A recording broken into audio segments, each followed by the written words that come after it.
Olá, meus amigos, nós somos do Ministério Jesus a Verdade, o Evangelho da Sabedoria. E temos mais uma palavra de Deus, do Todo-Poderoso, para todo aquele que quer compromisso com Deus, aquele que não quer compromisso com Deus, mas que está aqui para ouvir bênção, aquele que está aqui para ouvir que Deus vai te abençoar, Deus vai curar a tua doença, Deus vai te dar um carro, Deus vai te dar uma casa. Você que está me ouvindo, peço por gentileza que você se retire e que você feche esse vídeo, porque você é uma pessoa egoísta. Você não está interessado em obedecer a Deus. Você está interessado em resolver os seus problemas. E não os problemas de Deus. Deus tem um problema. E o problema é que não há pessoas para pregar o Evangelho. O problema é que muitas pessoas dizem que amam a Deus, mas não estão dispostas a lutar contra os seus pecados, pois querem viver uma vida de religiosidade, mas não querem obedecer às Escrituras Sagradas. Então, é importante deixar claro que se você não é um homem de Deus, se você não é uma mulher de Deus, por gentileza, retire-se e pare de ouvir este vídeo. Queridos, eu quero pregar para os verdadeiros de Deus, para aqueles que querem compromisso com Deus, ou para aqueles que ainda estejam no pecado, mas estejam querendo mudar, querendo conhecer a verdade que liberta. Como Jesus disse em João capítulo 8 e versículo 32, e conhecereis a verdade e a verdade vos libertará. Então eu quero pregar algumas verdades para você, falando para você sobre a importância de ter o pensamento espiritual. Queridos, a importância do pensamento espiritual, o pensamento espiritual deve ser tudo na tua vida. O pensamento é que vai guiar a tua vida. Aquilo que você pensa é o que determina o que você é. Porque aquilo que você pensa é o que determina o que você faz. Tudo o que você tem na sua mente, o que você considera engraçado, legal, é aquilo que vai moldar o teu comportamento. E aquilo que você acha nojento é o que vai fazer você se afastar daquilo. Então perceba, meu irmão, que a questão é a afinidade, a repulsão. Depende da forma como você enxerga. Um exemplo, a barata é legal? Não. Então, eu vou me afastar da barata. O elefante é legal? Sim. Mas terei cuidado porque ele pode me machucar. Então, veja, meus irmãos, como tudo é o pensamento. Tudo é ajuste de pensamento. E as nossas ações são baseadas nos nossos pensamentos. Mas por que é que eu estou falando isto? Porque o pensamento espiritual é ele que vai permitir que você tome a decisão na sua vida. Então, meus irmãos, sabem o que faz a gente enxergar a vida espiritual? A luz. Jesus Cristo é a luz. Ele disse: eu sou a luz do mundo. Aquele que caminha comigo não andará em trevas. Então, meu amigo e minha amiga, uma simples atitude, uma simples situação me permite duas formas de enxergar. Então, e é esse o ensinamento que quero trazer para a tua vida a partir de agora.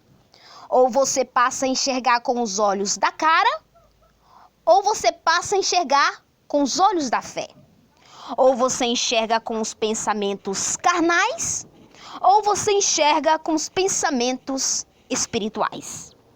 E é a forma de como você enxerga a situação que determina se você vai para o céu ou você vai para o inferno. Se você está com Cristo ou se você está sem Cristo.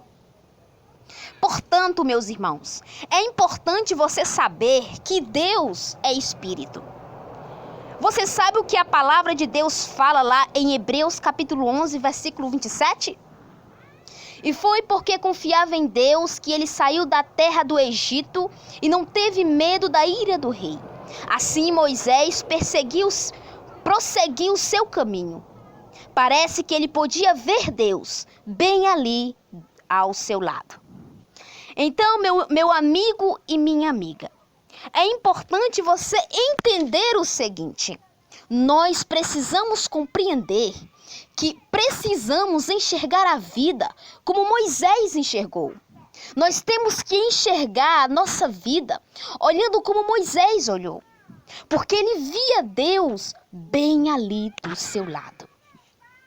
Nós temos que ter a consciência, meus irmãos, que as nossas ações, sejam santas ou sejam pecaminosas, ou elas serão aprovadas ou reprovadas por Deus.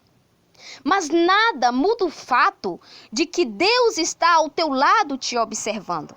Salmos 139 ensina isso.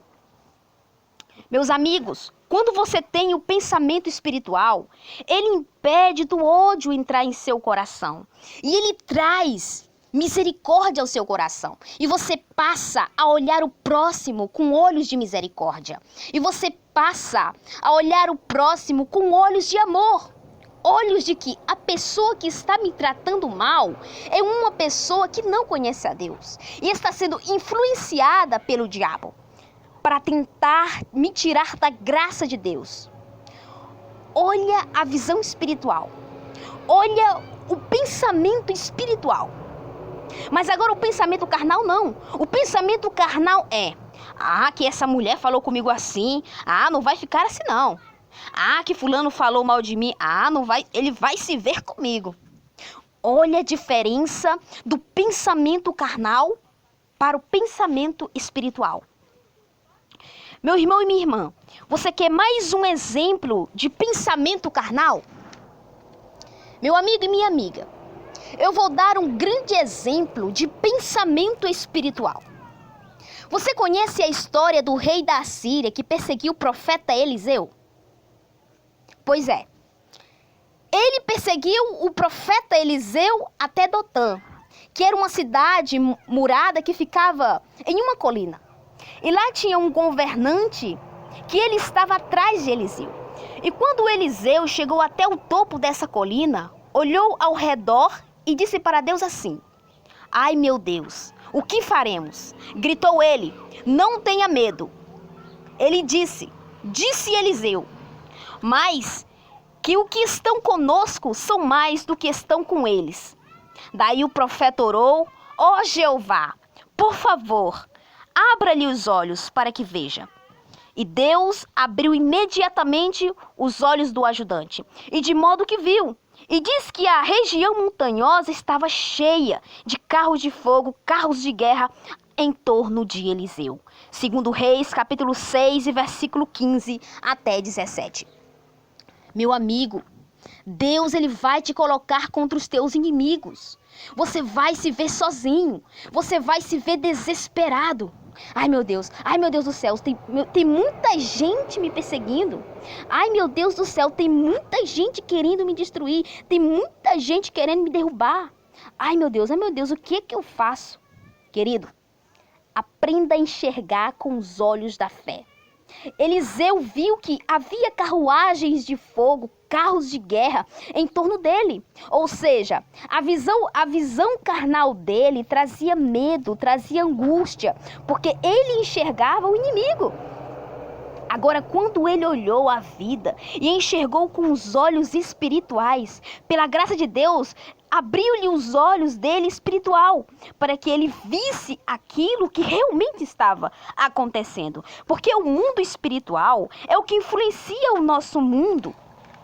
Querido, não é o mundo carnal que influencia o mundo espiritual, mas o mundo espiritual que influencia o nosso mundo físico. Então, meu irmão e minha irmã, você precisa ter uma visão espiritual e acreditar naquilo que você não está vendo. Então perceba que isso se enquadra perfeitamente na definição de fé localizada no livro de Hebreus, capítulo 11, versículo 1. A fé é o firme fundamento de você crer naquilo que você não vê. Você não está vendo, mas você está acreditando que Deus está ali. Você não está vendo, mas você só está vendo o inimigo. Mas você está firme, porque sabe que Deus está com você e que não vai te desamparar. Lembra de Salmo 68? Você lembra de Efésios capítulo 1 e versículo 17? O sangue de Jesus Cristo nos purificou pelos nossos pecados. Ele é o nosso advogado. Ele é o nosso defensor. Mateus capítulo 28 fala no penúltimo versículo que ele recebeu todo o poder nos céus e na terra. Ele vai usar este poder para nos defender. E tem muita gente que tem o pensamento carnal. Só olha para o problema. E uma pessoa que não tem fé, que está angustiada, que está triste, infeliz, amargurada, é uma pessoa sem fé. Ela não lê a Bíblia, ela não ora, ela não obedece à Bíblia, ela não se arrependeu dos seus pecados. Por isso que Deus a cegou, porque ela só enxerga o problema. Ela não enxerga a luz do Evangelho, como está escrito em 2 Coríntios capítulo 4, versículo 4. O Deus deste século cegou o entendimento dos incrédulos, para que a luz do Evangelho não lhe resplandeça sobre eles. Então a luz do Evangelho, ela está velada para você, porque você perece, como diz o apóstolo Paulo. Meu amigo e minha amiga, se você não enxerga a vida com os olhos da fé, é porque você está indo para o inferno.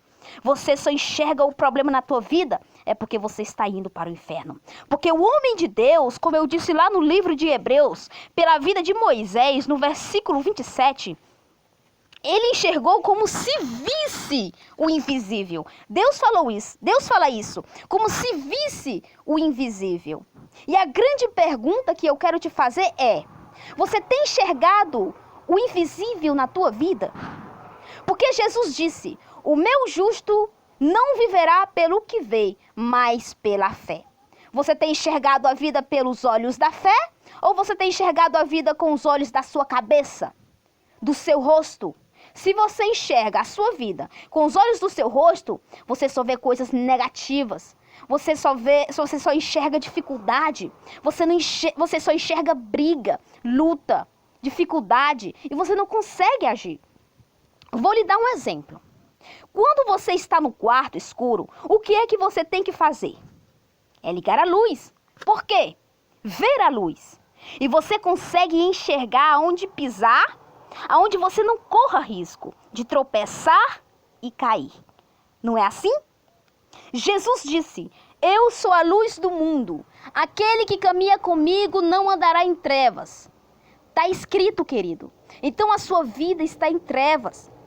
Você não está enxergando nada. Você não está enxergando saída. Você não está enxergando uma forma de manter a paz. Você não está enxergando uma forma de dominar a sua mente. Mas Jesus é a luz do mundo. Então, meu irmão e minha irmã, esta palavra falou com você? Arrependa-se dos teus pecados, meu amigo e minha amiga.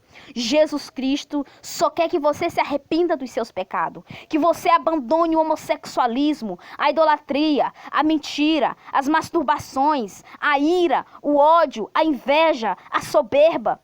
Todos os pecados de Gálatas capítulo 5, versículo 19 a 21. 1 Coríntios capítulo 6, versículo 9 e 10.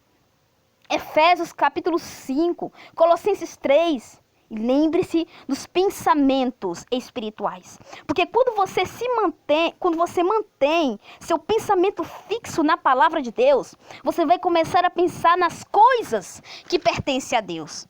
Querido, e essa foi a palavra de Deus para a tua vida. Nós somos do Ministério Jesus a Verdade, o Evangelho da Sabedoria. E se esta palavra falou profundamente com você, eu peço que você compartilhe nas redes sociais. Envie para as pessoas. Fique na paz, em nome de Jesus Cristo.